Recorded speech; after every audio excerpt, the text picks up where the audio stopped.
อัพจุมพรที่เขาบอกว่าเด็กกรุงเทพโตในรถเนี่ยคุณเห็นมากับตาจริงๆมันคือเรื่องจริงครับทุกคนเดี๋ยวจะให้คุณฟังเลยว่ากทมเนี่ยเขามีแผนการในการพัฒนาปัญหาที่คุณคอนเซิร์นนี้ด้วย AI อย่างไรให้คุณไปลงไปนั่งฟังคุณสานนท์หวังสร้างบุญค่ะหลายแยกที่เราได้เอาไปติดไปแล้ว ปีนี้ก็จะติดประมาณ541แยกนะครับก็จะมีระบบไฟที่เชื่อมโยงกันนะคะเราอยู่กับกิจกรรม Bootcamp นะคะของโครงการ Coding for Better Life นะคะแล้วก็ตอนนี้เนี่ยจะเป็นช่วงเวลาของ Brands Brain Camp นะคะบูสต์สมองเด็กไทยสู่โลก AI ไร้ขีดจำกัดปรบมือให้แบรนด์สกัดจากนิดหนึ่งจริงๆ ตอนนี้กิจกรรมที่เราจัดตัวนี้นะคะเป็นกิจกรรมที่เราเป็นคอนเทนต์พิเศษที่ชื่อว่า AI Talk Session นะคะซึ่งเราจะเชิญสปีกเกอร์ซึ่งเป็นตัวจริงเสียงจริงนะคะในสายงานต่างๆ8ท่าน8หัวข้อที่จะมาสร้างแรงบันดาลใจให้คุณทุกๆคนได้เห็นว่า AI นั้นสามารถที่จะเข้ามาอยู่ในชีวิตประจำวันของเราในส่วนใดได้บ้างนะคะซึ่งที่ผ่านมาเนี่ยเราเพิ่งไปขอนแก่นกันมาแต่ว่าวันนี้เนี่ยเราจะกลับมาที่กรุงเทพมหานครจริงๆแล้วกรุงเทพมหานครเป็นเมืองที่น่ารักแล้วพวกเราในอยู่กรุงเทพกันมาเนี่ยเราก็จะเห็นว่าความเปลี่ยนแปลงอันเกิดขึ้นต่างๆนานามากมายแต่ในปัจจุบันนี้เนี่ยที่ AI มันเข้ามาแล้วก็เข้ามามีบทบาทในชีวิตประจำวันของพวกเรานะคะแล้วก็จะมาดูกันว่าปัญหาต่างๆของกรุงเทพมหานครที่เราต้องเผชิญกันมาตั้งแต่นมนานเนี่ย AI จะสามารถเข้ามามีส่วนช่วยในการแก้ไขปัญหานี้ได้อย่างไรนะคะซึ่งคุณผู้ชมอย่างที่บอกทางเซสชันวันนี้แล้วก็เซสชันที่ขอนแก่นนะถ้าเกิดว่าใครสนใจสามารถไปติดตามย้อนหลังดูกันได้นะคะที่ www.brandsbraincamp.com นะคะหรือว่าใน Facebook Brands World Thailand หรือว่า YouTube ของ GMTV ก็ได้นะคะแล้วก็อย่าลืมนะจ๊ะเธอในบทที่ถ่ายรูปกันเยอะแล้วเนาะฝากแฮชแท็กไปด้วยเลยนะคะ Brands Brain Camp แล้วก็เดี๋ยวเจอแขกรับเชิญปุ๊บก็คือว่า Brand Brain Camp X Off ได้เลยเพราะฉะนั้นแขกรับเชิญของเราวันนี้เขาอยู่กรุงเทพมหานครนะเกิดโตแล้วก็แต่จะยังไม่ตายจากไปยังเนาะจะอยู่กับเราตรงนี้ไปเรื่อยๆเขาอยู่ในกรุงเทพมหานครมาเป็นเวลา 40-50 ปีแล้วยังไม่ถึงด้วย33 ปีเท่านั้นเองแต่ว่าอยู่มาหลายเจเนอเรชันเลยนะคะเพราะฉะนั้นนี่คือคนกรุงเทพตัวจริงเสียงจริงนะคะขอเสียงปรบมือให้กับอัพจุมพรเอาเสียงได้เสียงมาเลยสวัสดีสวัสดีครับสวัสดีค่ะสวัสดีครับทุกคนสวัสดีครับสวัสดีค่ะคุณอยู่ในกรุงเทพมากี่ปีแล้วนะ33 ปี33 ปีตั้งแต่เกิดเลยใช่แล้วก็ที่สำคัญที่รู้มาคุณไม่ได้อยู่ในจุดเดียวของกรุงเทพด้วยนี่อยู่ไปหลายที่เลยอยู่ไปหลายเขตเลยใช่ครับมีคือเติบโตนะเริ่มเกิดเลยครับเติบโตจากบ้านอยู่แถววงเวียนใหญ่ครับซึ่งก็จะอยู่เขตธนบุรีนามนี้ลือไปทั่วถิ่นใช่ครับต่อมาเกิดตรงนั้นต่อมาแล้วก็ไปโตที่บางแคครับและต้องช่วยแม่ขายข้าวมันไก่ด้วยไม่ใช่ครับผมไม่ใช่นะครับทุกคนก็แค่เติบโตอยู่ที่บางแคครับแล้วก็พอเริ่มเรียนจบปุ๊บก็มาทำงานอยู่แกรมมี่ใช่ไหมครับ GMM TV ของเราเนี่ยก็เลยต้องหาที่อยู่ใกล้ๆตรงนี้หรอใช่ก็เลยต้องซื้อคอนโดอยู่แถวเขตวัฒนาอยู่ในนิรันดร์ใช่ครับบ้านใหม่คุณน่ะบ้านใหม่อยู่เขตบางเขนครับทั่วกรุงเทพจริงๆทั้งฝั่งทนฝั่งพระนครใช่แสดงว่าการที่คุณเติบโตมาในกรุงเทพมหานครเนี่ยนะตั้งแต่รุ่นคุณปู่คุณย่าเลยจนถึงทุกวันนี้คุณเห็นความแบบเป็นปัญหาหรือทำให้เราหงุดหงิดเกี่ยวกับกรุงเทพมหานครตรงไหนบ้างโอเคอันดับแรกเลยคือออฟจะต้องนั่งมอเตอร์ไซค์ไปโรงเรียนครับซึ่งมันจะประหยัดเวลาได้เยอะมากๆซึ่งบ้านออฟอยู่บางแคไปโรงเรียนวัดลาดบพิตรเนี่ยมันก็จะใช้เวลาประมาณครึ่งชั่วโมงแต่ออฟไม่ได้เป็นคนที่เจอปัญหาแบบพวกรถติดการจราจรอะไรแบบนี้หรอกแต่ว่าออฟจะผ่านอะไรแบบเนี้ยรถนั่งมอเตอร์ไซค์ใช่ปะใช่มอเตอร์ไซค์มันจะยิงตรงเลยใช่ไหมครับมันจะไม่มีแบบรถติดข้างๆอะไรอย่างเงี้ยแต่ว่าผมจะเห็นคนที่เติบโตในรถแบบที่เขาบอกว่าเด็กกรุงเทพโตในรถเนี่ยคุณเห็นมากับตาจริงๆมันคือเรื่องจริงครับทุกคนถ้าสมมติว่าทุกคนจะต้องนั่งรถยนต์หรือว่ารถอะไรอย่างเงี้ยไปรถตู้หรืออะไรก็แล้วแต่ไปโรงเรียนคุณจะต้องเผื่อเวลาอย่างน้อย1 ชั่วโมงถึง1.5 ชั่วโมงในการไปโรงเรียนณตอนเช้าช่วงเวลาสัก6 โมงเช้าถึง7 โมงครึ่งอ่ะอันนี้น่าจะเป็นช่วงเวลาที่ติดมากที่สุดเคยประสบพบเจอกันไหมครับตอนเด็กๆตรงนี้เนี่ยเคยแบบไปโรงเรียนกินข้าวบนรถที่ทำกันไปแล้วใช่ไหมอันนี้ก็จะเป็นปัญหาแรกที่เราเจอก็คือเรื่องรถติดอันนี้คุณรู้สึกว่าอย่างไรกรุงเทพมาพอกับรถติดตลอดเวลามีเรื่องอื่นอีกด้วยไหมอีกอย่างหนึ่งเลยครับคือความปลอดภัยของพวกเรา ก็แล้วแต่หลายๆเรื่องเลย เช่น 1. ทางม้าลาย 2. สะพานลอยอ่ะช่วงกลางวันนะครับเราไม่มีปัญหาหรอกแต่ช่วงกลางคืนมันอาจจะเป็นจุดเปลี่ยวได้ ที่ทำให้เราแบบไม่กล้าขึ้นเอาจริงน่ากลัวเหมือนกันนะถ้าสมมติว่า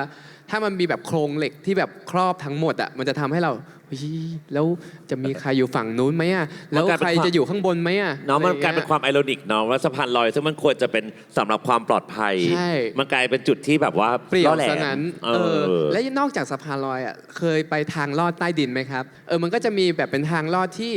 ถ้าเราอ่ะไม่เห็นเลยว่าอะไรอยู่ข้างในอ่ะแอบกลัวเหมือนกันนะว่าจะมีใครดักรอเราอยู่ตรงนั้นหรือเปล่า มันก็จะเป็นอะไรที่เป็นจุดอ่อนเล็กๆน้อยๆครับแต่ว่าถามว่าประโยชน์มีมากกว่าไหมประโยชน์มันมีมากกว่าอยู่แล้วครับ เพียงแต่ถ้าเราเห็นว่าเหล่านี้ถ้าเกิดว่าได้รับการแก้ไข อืม หรือจริงๆอาจจะได้รับการแก้ไขแล้วล่ะ แต่ว่า ครับ มันก็จะมีการวิวัฒนาการของการแก้ไขมาเรื่อยๆไม่ว่าจะเป็นเรื่องของรถติดและ ครับ ความปลอดภัยเนี่ย อืม เดี๋ยวเรามาฟังกันดีกว่าว่าจริง ๆ แล้วมันมีการแก้ไขที่ผ่านมาอย่างไรและอนาคตเนี่ย AI มันช่วยเหลือได้หรือเปล่า โอเค ไอ้พูดถึง AI ครั คุณ บ จุพลให้ฟุ้งเลยนะ ให้ฟุ้งเลยนะ หนึ่งอย่างเหรอ หนึ่งอย่างเลยถ้า โอเค เกิดว่าคุณคิดว่าปัญหาของกรุงเทพมหานครที่คุณเห็นเนี่ยและสามารถเอา AI เข้ามาสามารถช่วยเหลือ เข้ามาแก้ปัญหาได้นะคุณอยากเห็นแบบ AI มาแก้ปัญหาในจุดไหนดี ผมขอ2เรื่องแล้วกันเรื่องแรกเลยก็คือ สมมุติว่าเรามีกล้องวงจรปิดทั่วกรุงเทพใช่ไหมครับ อ่าฮะ หลายคนในที่นี้หรือว่าหลายคนในกรุงเทพมหานครเนี่ยอาจจะเกิดความมักง่ายในการเราไม่ชอบข้ามถนนที่มันแบบเป็นทางม้าลายเอาสะดวกเราเองอะถ้าสมมุติว่าเรามี จริงๆมัน AI มีค่าปรับนะ อ่าฮะ 500 บาทยังไงเนี่ยใช่ไหม 500 บาทใช่ไหมครับ เราไม่จำเป็นต้องหาคนไปฟ้องแล้วก็ดำเนินการครับ เราใช้ AI จับหน้าไปเลย อ๋อ ไอ้นี่เหรอ ข้ามถนนไม่ทางม้าลายใช่ไหม หักเงินในบัญชีไปเลยครับ ผูกบัญชีไปเลย ไม่มีให้หัก อันนี้ก็เป็นจุดอ่อนของเราที่เราจะต้องไปคิดอีกทีหนึงแล้วว่า เพราะฉะนั้นเราก็ต้องไม่ข้ามถนน เออ แบบว่าโมโมโตซัวเราก็ต้องข้ามในทางที่เขาให้ข้าม ถูก นี่ถูกไหม สองนะครับก็คือการทิ้งขยะต่าง อ่า การทิ้งขยะเนี่ยคือหลากหลายประเทศที่เราไปมาเนาะมันก็มีการแยกขยะที่ถูกต้อง แคมเปญของแบรนด์ครั้งที่แล้วคุณก็ไปทำเรื่องขยะมาด้วยนี่ถูกไหม ใช่ครับคราวที่แล้วเราก็ไปกวาดขยะมาไปเรียนรู้วิธีการทำงานของคนกวาดขยะมาว่าเขาต้องตื่นกี่โมง เขาต้องทำให้เสร็จภายในกี่โมง เพื่อที่จะให้คนมาตั้งร้านได้กี่โมง และต้องมาทำอะไรอย่างเงี้ยทุกอย่างกี่โมงอะไร เพราะฉะนั้นถ้าเกิดว่าคุณแบบสามารถเอา AI เข้ามาช่วยเรื่องขยะได้คุณอยากเข้ามาช่วยตรงไหน คือการทิ้งขยะของเราอะครับขอแค่ลงถังอย่างเดียว อันนี้ผมขออย่างเดียวเลยแค่ลงถัง และการแยกขยะเนี่ยจะเป็นหน้าที่ของ AI แล้วที่ AI จะเข้ามาช่วยการแยกขยะอีกที เพราะว่าหลายคนในที่เนี้ยมันแยกไม่ถูกครับว่าโฟมต้องใส่ถังไหน เออ พลาสติกต้องใส่ถังไหน พลาสติกแบบนี้ต้องใส่ถังไหนด้วย ใช่ มันมีหลาก อ๋อ หลาย เหรอ มากครับ มันมีแบบถุงแกงที่มันมีเศษขยะเศษ อ่า อาหารอยู่ในนั้นควรทิ้งถังไหนอะไรเงี้ยผมว่ารู้สึกว่าเฮ้ยเราไม่ต้องทำอะไรเลยอะเราใช้ AI มาช่วยเรา และหน้าที่เราก็คือแค่ทิ้งให้ลงถังก็พอ แล้วเดี๋ยว AI จะไปจับวัตถุเขาเรียกอะไรนะ วัสดุ ใช่ครับ ของขยะเองว่ามันควรจะย้ายไปอยู่ตรงไหน ใช่ เฮ้ย อันนี้ ดี น่า ปรบมื มีประ อ โยชน์ ปรบมือ ไม่เป็นไรเรามีสิทธิ์ฝันได้ อือฮึ ทุกอย่างมีสิทธิ์ที่จะฝันได้แล้วก็ที่สำคัญมันเป็นประโยชน์อะเนาะ ครับ ใครจะแล้วในวันหนึ่งเนี่ยใครจะไปรู้ว่าเทคโนโลยี AI อาจจะมาช่วยเรื่องนี้ของออฟด้วยก็ได้ อืม เพราะฉะนั้นนี่คุณผู้ชมถ้าถ่ายรูปตรงนี้นะแล้วก็เราเชื่อว่าตรงนี้เราใช้โซเชียลมีเดียกันอยู่แล้วเนาะยังไงถ้าเกิดลงแล้วก็อยากที่จะเชิดชูนโยบายข้ามถนนปรับหักบัญชี500 บาทนะคะ ก็แบรนด์แคม X Off ได้เลย ใช่ครับ นะจ๊ะ นี่ครับ นี่ นี่ฮะแล้ว นี่ เดี๋ยวผมจะเข้าไปดูนะครับว่าใครเสนออะไรบ้างลอง ลองเสนอวิธีของตัวเองมาก็ได้ครับว่าตัวเองมีวิธีคิดเกี่ยวกับ AI อย่างไร จะเอามาปรับใช้ในกทมอย่างไรอะไรอย่างนี้ก็ได้ครับ เสนอกันเข้ามา ใช่ นะคะอ่ะเพราะฉะนั้นเอาจริง ๆ สิ่งที่ออฟคอนเซิร์นมาสักครู่นี้เกี่ยวกับเรื่องของกรุงเทพมหานคร ไม่ว่าจะเป็นเรื่องของรถติด อือฮึ เรื่องของน้ำท่วม แล้วก็ความ เรื่องของ ปลอดภัย ความปลอดภัยเนี่ยจริง ๆ เดี๋ยวจะให้คุณฟังเลยว่ากทมเนี่ยเขาได้เคยมีการดำเนินการ หรือว่าเขามีแผนการในการพัฒนาปัญหาที่คุณคอนเซิร์นนี้ด้วย AI อย่างไร ได้ ให้คุณไปลงไปนั่งฟัง ครับ นะคะอ่ะขอเสียงปรบมือให้กับออฟจุมพลหน่อยนะ ข คะ อบคุณครับขอบคุณครับขอบคุณครับขอบคุณครับพี่แปม ตรงนี้เนี่ยจริงๆอยากจะให้ได้ฟังกันนะครับ เพราะว่าเราเชื่อว่าปัญหาของคนกรุงเทพที่เอาพูดมาสักครู่เนี่ยหลายๆ คนก็มีความคอนเทิร์นแล้วก็มีความกังวล เช่นกันแต่ กรุงเทพมหานครนั้นเขาได้มีการใช้เทคโนโลยี AI มาพัฒนาคุณภาพชีวิตของคนกรุงเทพมหานครในปัญหาเหล่านี้อย่างไรบ้าง และในอนาคตเนี่ยจะมีการแก้ไขในรูปแบบใดวันนี้เนี่ยมีมาให้ได้ฟังกันนะคะกับหัวข้อส่องกรุงเทพกับการใช้งาน AI เพื่อชีวิตดีๆ ที่มากกว่าลงตัวนะคะ และวันนี้สปีกเกอร์ที่จะมาพูดให้เราฟังนะคะได้รับเกียรติจากท่านรองผู้ว่าราชการกรุงเทพมหานครขอเสียงปรบมือให้กับคุณสานนท์หวังสร้างบุญค่ะ สวัสดีทุกท่านครับ สวัสดีพี่ปอมแปมแล้วก็พี่ออฟนะครับ ก็วันนี้ตื่นเต้นครับมาพูดเรื่องเทคโนโลยีกับเมืองโดยเฉพาะ AI นะครับแล้วก็จะเล่าสิ่งที่ทำแล้วกันเนาะก็จริงผมว่า AI หรือว่า Smart City กับกรุงเทพเนี่ยเป็นอะไรที่พูดกันมาน่าจะหลาย10 ปีแล้วนะครับ ถ้าเราพูดถึงเทคโนโลยีเนี่ยเราก็จะนึกถึงอะไรที่มันล้ำๆใช่ไหมครับอย่างรูปนี้ก็จะเห็นว่ามันเป็นรูปที่ทำให้เห็นว่าโหเมืองมันยิ่งใหญ่แค่ไหนนะครับแต่ตั้งแต่ที่ท่านผู้ว่าให้นโยบายไว้เนี่ยทุกคนจะพูดถึง Smart City แต่ว่าท่านให้นโยบายว่าอยากให้พูดถึง Smart Enough City นะครับจริงๆหมายความว่าคือเมืองที่ใช้เทคโนโลยีที่เหมาะสมในการแก้ไขปัญหานะครับเพราะฉะนั้นหัวใจไม่ใช่เรื่องเทคโนโลยีหรือความล้ำของ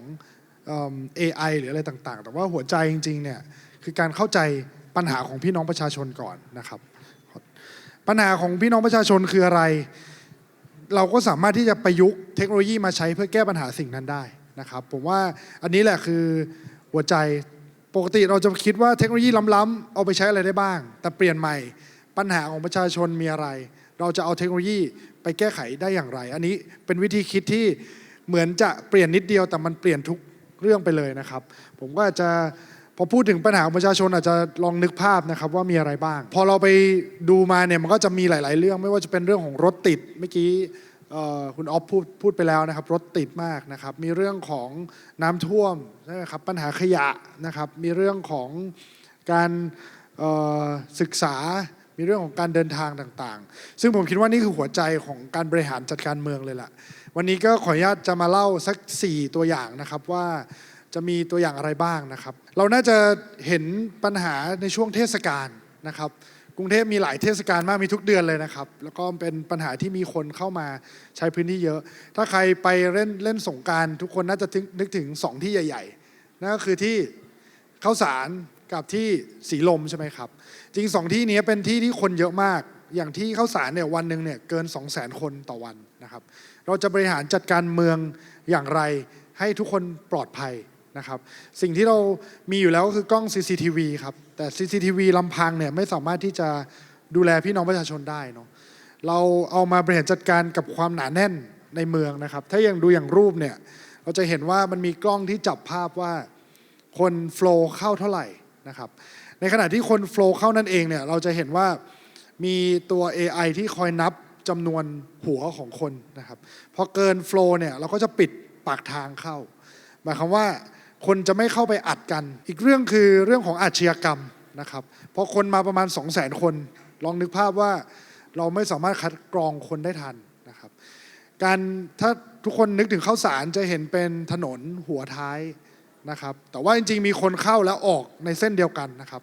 สิ่งที่เราทำก็คือเราให้คนเดินเป็นวันเวย์หมายความว่ามีทางเข้าทางเดียวแล้วก็ออกทางเดียวนะครับแล้วก็เอากล้องเนี่ยแหละไปจับภาพบุคคลที่เข้าทั้งหมดแล้วก็เอารูปของอาชญากรนะครับจากเจ้าหน้าที่ตำรวจเนี่ยมาดีเทคนะครับเพราะฉะนั้นทุกคนที่หน้าถ้าใครหน้าเป็นอาชญากรเนี่ยก็จะขึ้นเตือนเลยทางตำรวจก็จะเข้าไปดีเทคนะครับนั้นสิ่งนี้แหละที่เราสามารถที่เอา AI เข้ามาวิเคราะห์ข้อมูลของอาชญากรหรือว่าความเสี่ยงที่จะเกิดเหตุสุดวิสัยได้นะครับเพราะฉะนั้นตอนที่เราเอา AI เข้ามาแก้เรื่องนี้ก็จะทำให้ประชาชนเนี่ยเล่นน้ำได้สะดวกขึ้นผมว่าผลลัพธ์ก็จะเห็นมากขึ้นว่าคนเดินโฟลว์มากขึ้นแล้วก็ทุกคนปลอดภัยนะครับปัญหาที่2ครับที่อยากจะพูดถึงก็คือเรื่องของการศึกษานะครับการศึกษาเนี่ยจริงๆแล้วเราพูดกันเยอะครับว่าเทคโนโลยีจะเข้ามา disrupt คุณครูนะครับจะทำให้คุณครูสอนยากขึ้นนะครับแต่จริงๆแล้วถ้าเรามาดูเนี่ย AI เนี่ยทำให้ครูอาจจะสอนง่ายขึ้นนะครับปัญหาหนึ่งอย่างที่ผมเจอก็คือครูเนี่ยไม่เคยพอเลยครับเวลาเราไปที่โรงเรียนภาครัฐเนี่ยไม่เหมือนภาคเอกชน ภาคเอกชนจะมีกำลังในการจ้างครูเยอะๆแต่ของภาครัฐเราเองเนี่ยจะมีครูในอัตราส่วนที่อาจจะน้อยลงหน่อย แล้วก็บางคนเนี่ยพอย้ายสังกัดเนี่ยเราไม่สามารถเติมครูได้ทันนะครับเราก็คิดว่า AI เป็นครูได้ไหมนะครับแล้วก็ให้ครูมาช่วยสอนโดยเฉพาะวิชาภาษาอังกฤษนะครับปัจจุบันเนี่ยเราเอา AI มาช่วยสอนภาษาอังกฤษ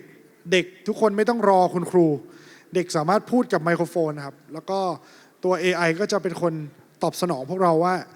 สำเนียงเป็นอย่างไรรูปประโยคที่สอนเป็นอย่างไรแล้วสามารถที่จะแต่งประโยคให้ดีขึ้นได้อย่างไร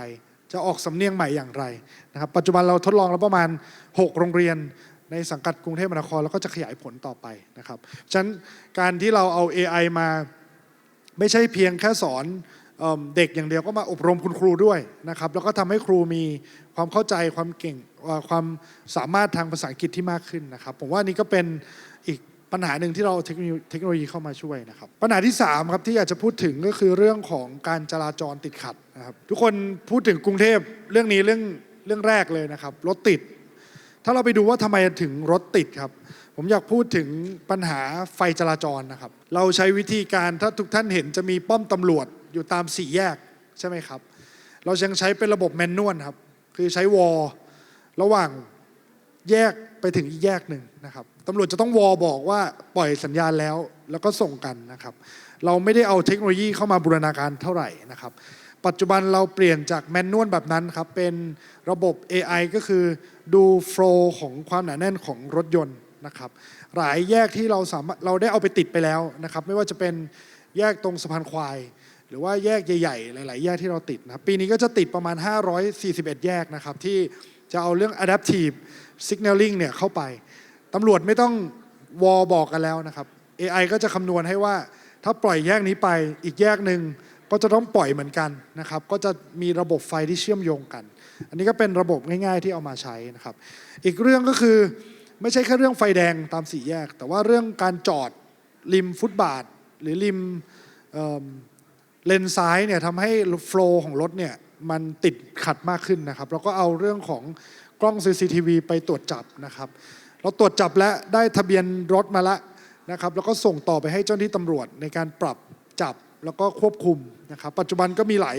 เป็นหมื่นคันนะครับที่โดนปรับในปัจจุบันนะครับก็ต้องกวดขันกันต่อไปนะครับแล้วก็การตรวจจับรถยนต์ที่ผิดกฎหมายต่างๆก็มี AI ในการสแกนต่างๆนะครับก็คิดว่าผลลัพธ์ก็น่าจะดีขึ้นแล้วก็พวกโฟล์รถต่างๆก็จะดีขึ้นนะครับสุดท้ายครับปัญหาทุกปัญหาเนี่ยจะมีไปเรื่อยๆฮะแต่ปัญหาที่ผมคิดว่าสำคัญก็คือการร้องเรียนครับทำให้การรับฟังปัญหาเนี่ยมีอยู่ตลอดนะครับปัจจุบันเราก็เอาทัฟฟี่ฟองดูครับมารับเรื่องร้องเรียนนะครับเราจะเห็นตามรูปครับก็จะเห็นว่าเราสามารถแจ้งปัญหาเนี่ยภายในประมาณ4ขั้นตอนเท่านั้นเองแล้วก็เป็นสิ่งที่เจ้าหน้าที่ก็ต้องเอาไปดูแลนะครับอนาคตจะลดเหลือประมาณ 2-3 คำถามพอเพราะว่า AI สามารถไปเข้าไปดีเทคตัวรูปภาพได้ละว่าเป็นเรื่องอะไรไม่ต้องเขียนบรรยายยาวๆนะครับอันนี้ก็เป็นสิ่งที่เราเอาเข้ามาในใช้ในการรับเรื่องร้องเรียนนะครับเพราะฉะนั้นคุณภาพชีวิตก็จะดีขึ้นถ้าเราสามารถที่จะพูดคุยกับเมืองได้มากขึ้นนะครับสุดท้ายครับผมคิดว่าเรื่องของเทคโนโลยีเนี่ยไม่สำคัญเท่ากับความเข้าใจปัญหาต่างๆนะครับสิ่งที่ทำให้เราเข้าใจปัญหาได้มากขึ้นก็คือการชวนทุกท่านนะครับมาเป็นส่วนหนึ่งของการเปลี่ยนแปลงนะครับก็อยากที่จะชวนทุกคนครับน้องๆทุกคนเด็กและเยาวชนนะครับลองเอาความรู้ทักษะต่างๆเนี่ยมาคิดนะครับอันนี้เป็นโครงการชื่อ Hack BKK ที่เราจะทำทุกๆปีเนาะถ้าน้องๆมีความสนใจในเรื่องของเทคโนโลยีนะครับอยากที่จะแก้ไขสิ่งในเมืองเราสามารถที่จะมาร่วมมือกันได้นะครับก็มีโครงการ Hack BKK สามารถติดตามได้ผ่านกรุงเทพมหานครนะครับแล้วก็จะเปิดให้ทุกท่านเข้ามามีส่วนร่วมในโครงการ Hack BKK ต่อไปนะครับสิ่งที่อยากจะพูดทิ้งท้าย wrap up สั้นๆนะครับผมคิดว่าเทคโนโลยีมันจะเปลี่ยนไปเรื่อยๆครับวันนี้เราพูดถึง AI ยุคนี้ก็ไม่ใช่ AI ละเป็น generative AI แล้วด้วยมีหลายๆเทคโนโลยีเข้ามานะครับแต่ว่ามันก็จะเปลี่ยนไปเรื่อยๆแล้วมันก็จะล้ำขึ้นเรื่อยๆครับแต่สิ่งที่ไม่เคยเปลี่ยนเลยก็คือพวกเราทุกคนที่อยู่ที่นี่แล้วก็สิ่งที่ไม่เคยเปลี่ยนเลยก็คือความรักในเมืองนี้ที่อยากจะเปลี่ยนแปลงเมืองนี้นะครับก็อยากจะบอกทุกท่านว่าขอให้เรา มีความเข้าใจแล้วก็มีความอยากที่จะเปลี่ยนแปลงมันนะครับเชื่อว่าเมืองจะเปลี่ยนได้เนี่ยไม่ใช่เพราะเทคโนโลยีหรอกแต่เพราะพวกเราไม่ย่อท้อต่ออุปสรรคต่างๆในเมืองแล้วก็ลุกขึ้นมาช่วยกันเปลี่ยนแปลงครับก็อยากจะให้ทุกๆท่านใช้เทคโนโลยีให้เป็นประโยชน์ในอนาคตครับขอบพระคุณนะครับขอบคุณครับ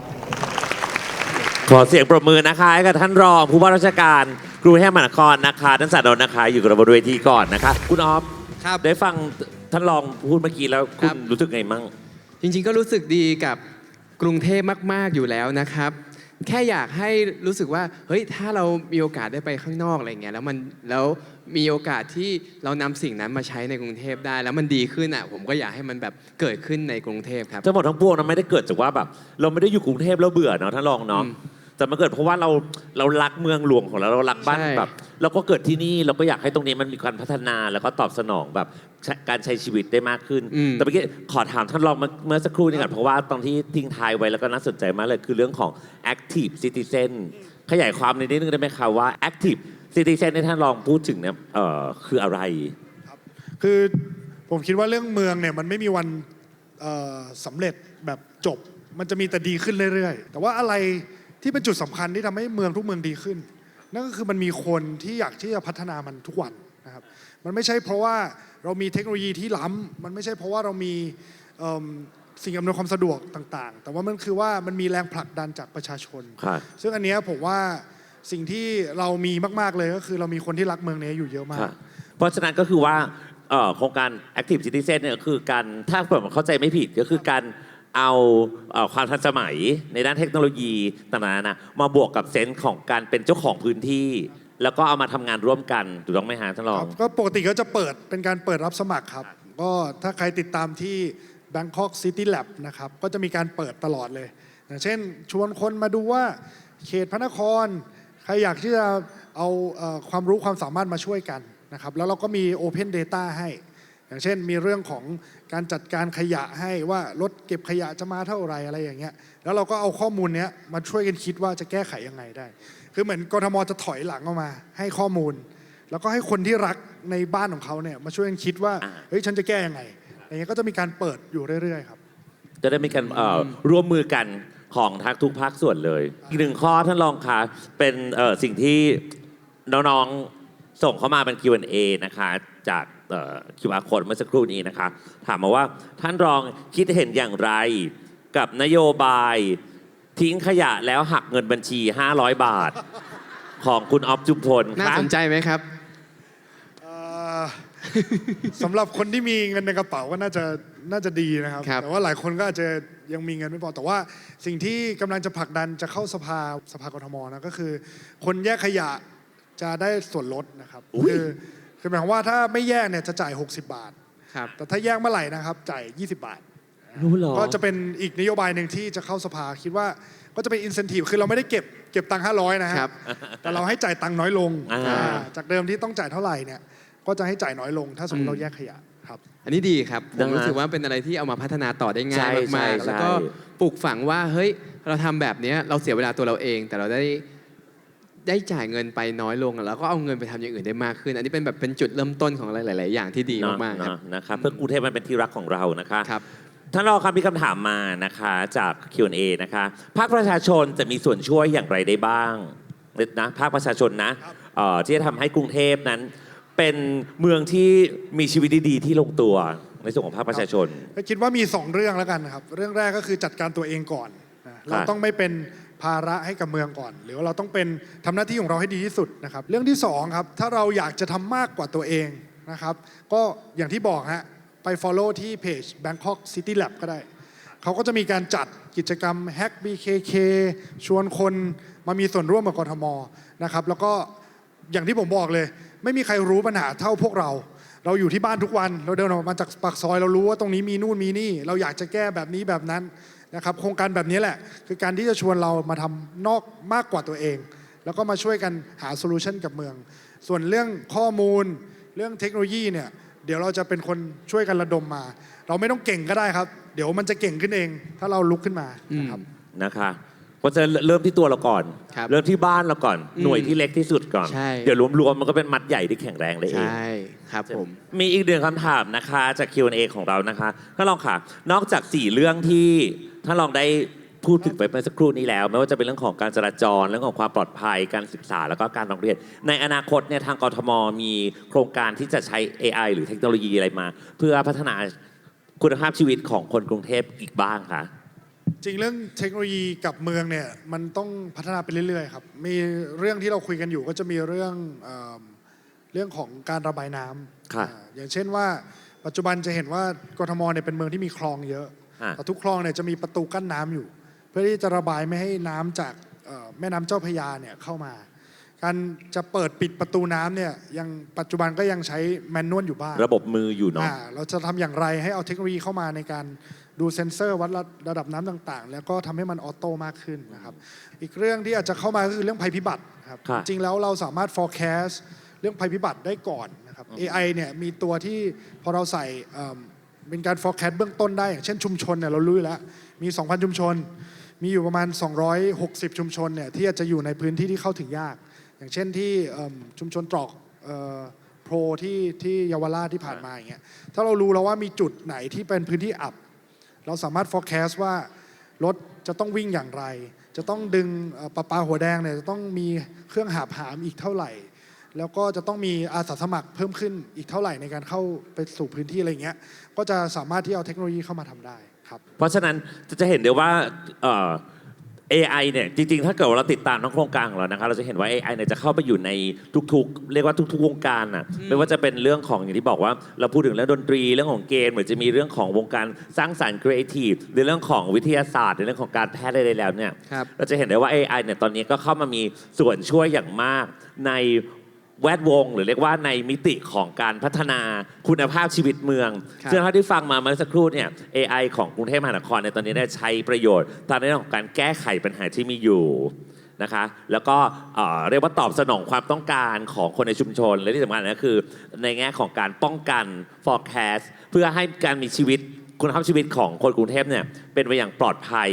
สบายใจอบอุ่น แล้วก็เรียกว่าไว้ใจได้ ครับ นะคะสุดท้ายค่ะทั้งท่านรองทั้งพี่ออฟฝากกับน้องๆหน่อยสิเด็กรุ่นนี้คือเด็กรุ่นที่เขาสามารถที่จะใช้เทคโนโลยีต่างๆได้คล่องมือมากกว่าพวกเรามากแล้ว ฝากแอปหน่อยได้ไหม เมื่อน้องๆสามารถที่จะใช้เทคโนโลยีได้อย่างคล่องแคล่วแล้วเนี่ย ครับ อยากให้เขาเอาไปพัฒนาหรือเอาไปก่อประโยชน์อย่างไรได้บ้าง มีแอปหนึ่งที่ชื่อว่า Taffy ทองดูครับก็เป็นแอปหนึ่งที่น่าสนใจมากๆ แล้วผมรู้สึกว่าเขาแก้ปัญหา โดยบอกวันบอกชั่วโมงบอกนาทีเลยว่าตั้งแต่เราแจ้งไปอ่ะเขาจะแก้ไขให้เราภายใน1 วัน 22 ชั่วโมง 30 นาทีอะไรอย่างเงี้ยมัน อันนี้คุณเคยใช้จริงด้วยนี่ ใช่ครับผมเคยแจ้งเพราะว่าซอยบ้านผมไฟดับ แก้ไหมครับ แก้ครับ แก้ครับ อันนี้ไปจริง ๆ ครับ ก็คือเร็วมากๆ แล้วก็แก้ได้ถูกจุดมากๆ อะไรอย่างเงี้ย น้องๆ เวลาเจออะไรอย่างเงี้ยครับ ผมว่าก็ควรจะบ่งบอกแล้วก็บอกเขาไปเลยว่าเราเกิดปัญหาเจออะไรมาบ้าง มันก็จะเกิดการแก้ไขที่ถูกจุดมากขึ้นอะไรอย่างเงี้ยครับ ก็เรียกว่าใช้เทคโนโลยีของตัวเองสื่อสารเนาะ ใช่ครับ แจ้งให้ทุกคนได้หน่วยงานได้รับรู้ เพราะว่าจริงๆ อย่างกทมก็มีหน่วยงาน แล้วก็มีเทคโนโลยีที่พร้อมที่จะรองรับ คำร้องเรียนจากทุกๆคนอยู่แล้ว ครับ ท่านรองสานนท์คะฝากกับน้องๆเยาวชนหน่อยกับวัย ครับ ที่เขาเก่งกาจด้านเทคโนโลยีอยู่แล้ว ครับก็จริงๆก็พูดเรื่องวิชาการเยอะแล้ว แต่ก็อยากจะบอกว่าคือปีนี้ผมอายุ 35 นะครับ ผม ก็รู้สึกว่า 33 โอ้รู้สึ พ ก อๆ แก่ กันเลย มาก ครับแต่เรียกพี่แล้วกันครับคุณพี่สานนท์ครั ครับ บ พี่ออฟ ก็ ดูสิ อยากจะบอกน้องๆว่าจริงแล้วเราเรื่องเมืองมันเป็นเรื่องที่ใหญ่ แล้วก็มีปัญหาเยอะไปหมด แต่ว่าหัวใจของมันเนี่ยคือการมีส่วนร่วมอย่างที่บอกครับ แล้วก็การมีส่วนร่วมทำได้หลายแบบครับ เริ่มจากตัวเราเองก่อน แต่เราอาจจะทำได้มากกว่าตัวเองก็ได้นะครับ วันหนึ่งเราอาจจะมาเป็นรองผู้ว่าก็ได้นะครับ เป็นผู้ว่าก็ได้นะผม มัน คิ เป็ ด น ว่า ผู้ว่าเลยเธอไปเป็นผู้ว่าเลยก็ได้ก็จะไปรู้ เพราะว่าสิ่งที่เราทำได้ในวันนี้คือทำในส่วนที่เราสามารถทำได้ก่อน แต่อนาคตไม่รู้เลยว่าอะไรจะพาไป ผมยังจำได้เลยว่าเคยอ่านหนังสือไอ้ Brain Camp เนี่ยแหละหนังสือแบบของทางแบรนด์เนี่ยทำมาตั้งแต่ยุคนานแล้วอ่ะ ครับ แล้วก็ไม่เคยคิดเลยว่าวันหนึ่งจะได้มาเวทีที่ทางแบรนด์เป็นคนจัดนะครับ ก็คิดว่าวันหนึ่งน้องๆอาจจะมาทำเรื่องที่ใหญ่แบบโดยที่ไม่รู้ตัวก็ได้ ก็อยากให้กำลังใจทุกคนแล้วก็ตั้งใจเรียนวันนี้ครับดูแลตัวเองดีๆ รับผิดชอบตัวเอง อนาคต ไม่รู้เลยว่าจะไปไหน แต่วันหนึ่ง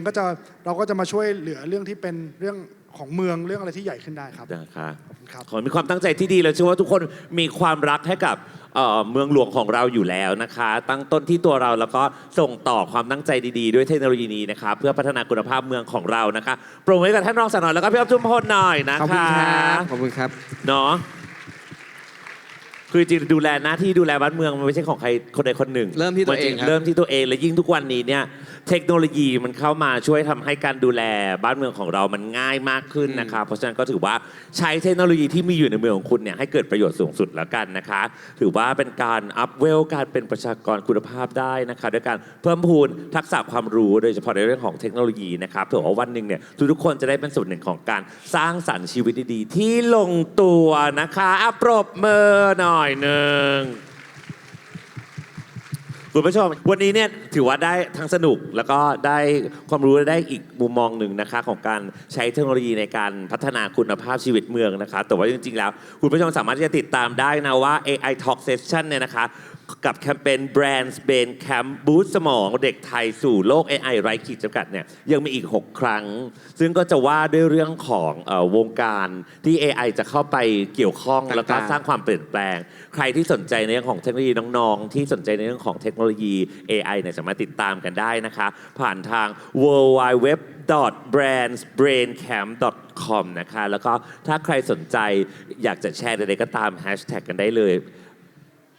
แบรนด์ Brain Camp ได้เลยเดี๋ยวขึ้นให้สักหน่อยหนึ่งนะคะแล้วก็วันนี้ Brand Brain Camp X Op ครับ นะคะหรือจะ Brand Brain Camp X ท่านรองสานนท์ด้วย ก็ได้ ก็ไม่ได้ติดเลยนะคะขอเสียงปรบมือให้กับสปีกเกอร์ของเราทั้งสองท่านวันนี้นะคะ ขอบคุณครับ